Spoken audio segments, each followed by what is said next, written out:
What's going on, everybody, and welcome back to Comic Breakdown. In this video, we are jumping into Avengers Forever issue number 15. This will be part 9 of Avengers Assemble. Before we dive into this, I do want to note that we've been a little bit behind in getting out some content. Not putting out as much as we usually do, but that's going to be changing here in the next week or so. We're going to get back to normally posting roughly 15 to 20 videos a week like we usually do. And I just wanted to let that be known for anybody out there that may be wondering why we haven't been putting out as much content. Now, when it comes to this multiversal event, it is all boiling down to this final battle. Doom Supreme of the Masters has launched an attack with an army of his own variants in an effort to take power for himself. As many heroes fall in battle, Avenger Prime gathers additional help in the form of the Avengers of Earth 616. But then there is Mephisto, absorbing all of his variants, granting himself immense power and growing to colossal size. And so what remains of the multiversal Avengers have rallied for their final stand. So make sure you guys have subscribed to the channel, make sure that you like this video, and with that being said, let's dive into this breakdown.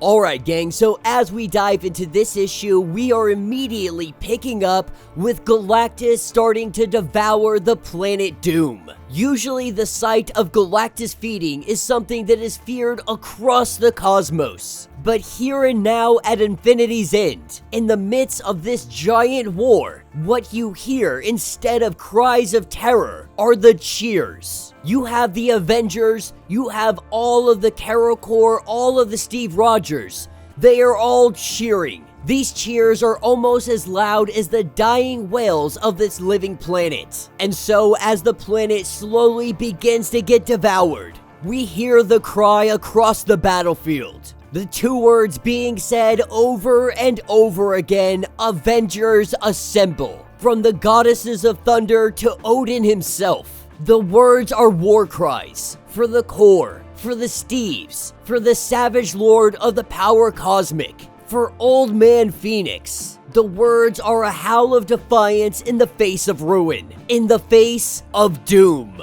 The words are a conjuring, empowered by the souls of heroes fallen, their voices echoing still. The words are a declaration defying time and space, defying the bounds of reality itself. The words are power and the words are hope. As we see the teams moving on Mephisto across the battlefield. Mephisto saying Avengers Assemble, but laughing at the idea. Telling them that they can assemble all the mighty heroes from the multiverse that they can muster. But it is already too late. As he continues to pound at the ground, he is waiting for that ancient power underneath to explode from beneath the God Quarry. And once it is fully been unleashed, they will at last see the great red truth. As Mephisto does what he can to break through the crust, this is where Deathlock comes into play. The whisper of the last Deathlock left standing at Infinity's End. The Deathlock who has become a Celestial, having a gun the size of the grave piled full of his fallen brothers. He fires that weapon and Mephisto takes a heavy blow.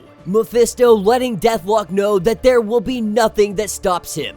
As he begins to eat his own guts to continue his power, he will do whatever it takes to win a victory. As these two colossal giants begin to battle, across the battlefield we see that Doom Supreme has been chained up. Our Avenger Prime and Namor doing what they can to try and defeat him. But even locked away in these chains, we see Doom Supreme be able to break free. He reiterates what Mephisto has already said. Their great assembling is already too late. The God Quarry is already crumbling. The ocean of power that lies beneath, it shall be released. This is where we get an unsuspected guest. One we thought was no longer here. We have the Dark Phoenix who shows up. And at first we believe that the Dark Phoenix is coming here to punish Doom Supreme. But what we see is Doom take off his mask, and these two embrace as lovers. That's what picks us up with the All Rider and Starbrand. They are watching this enormous battle take place,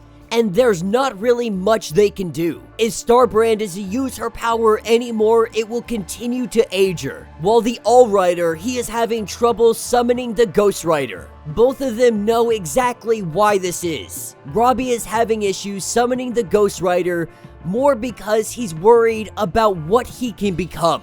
The truth is, Robbie is almost gone. He fears that eventually All Rider will be all that remains, that there will be nothing but the Rider, that Robbie would be turned to ash. And so in this moment, these two have never related more to one another than they do right now. And as they watch this battle unfold, Phoenix Wielders, a couple of Sorcerer Supremes, the entire Carol Corps, all of the legacy powers appear to be well represented. All of them but two. They know that they cannot win this battle without them. And so regardless of what it may mean for their lives after this battle, they are going to join the fight. Starbrand activating her powers and Robbie having the Ghost Rider take over. These two have entered the battle and they are laying down the hate. Meanwhile, we have the Dark Phoenix, who we just learned is also the lover of Dr. Doom, the Doom Supreme. When the Avengers get word that there is another Phoenix inbound, the Dark Phoenix lets it be known that this is not another Phoenix. She is the Phoenix. What Mystique didn't know is that they were not talking about her.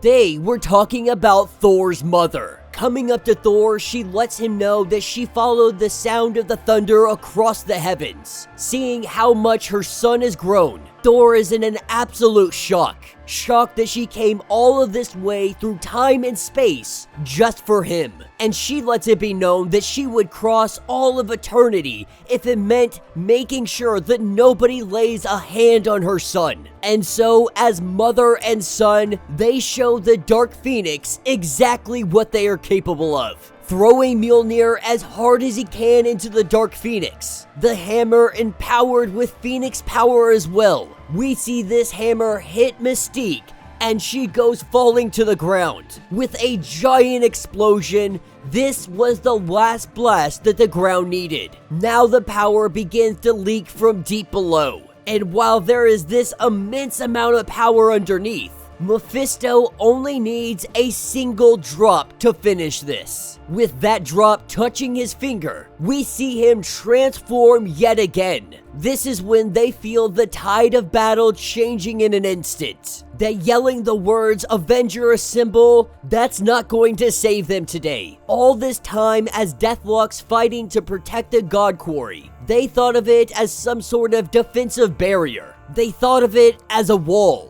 But this is not a wall. This was a dam, holding back the waters of all-consuming nothingness. As the Avengers watch this leaking out from the ground, the liquefied leavings of an ancient multiverse. When Captain America tells everybody to be ready to run, Avenger Prime lets it be known that there is nowhere to run. Nowhere in any universe that they could go to get away from this. You see, Mephisto's grand plan was never to rewrite existence. It was to end it all together. And so now Mephisto, empowered with this very ancient multiversal power, more powerful than any Mephisto has ever been, as we stand on the precipice of the final battle, that is where this issue will end.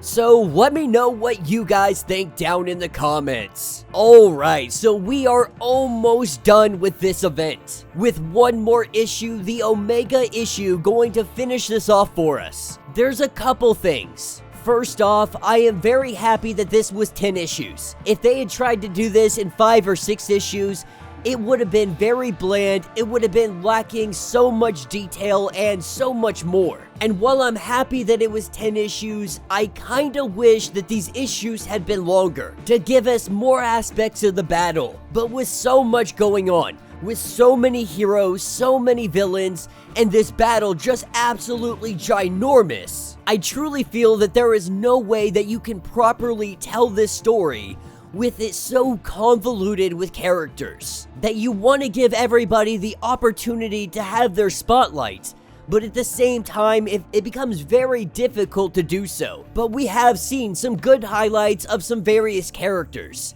I think one of my favorite highlights so far has been the Steve Rogers. To see all these Steve Rogers out here battling, doing what they can. And not all of them are Captain Americas. They are just men who have heart, who have hope. You take away the super soldier serum that Captain America had been given, and you are still given one heck of a formidable soldier. One that does not give up. One that continues to press on. One that will fight to the very last breath. But like I've said before, it's an enjoyable event. If you're not reading too deep in it, if you want to see the opportunity to have all these random characters thrown into a story, this is definitely a comic that you want to check out. On the other side, if you're looking for something more in-depth, with more detail, with more everything in terms of the writing capability, then this probably won't be the comic for you. But let me know your thoughts, let me know your theories. If you would like to get completely caught up on everything going on with this series, be sure to check out the link in my description as well as the top of this video. It will get you completely caught up on everything going on with this event. If you would like to support the channel, you can always do so by joining the channel membership. Much like Patreon, having multiple different tiers, from $1 to $50, from loyalty badges to getting free comics every single month. Not only does this help out the channel tremendously, but you are getting tons of perks in the process. If you are unable to do that, do me a favor, subscribe to the channel, like this video, hit that notification bell, and with that being said, until the next breakdown.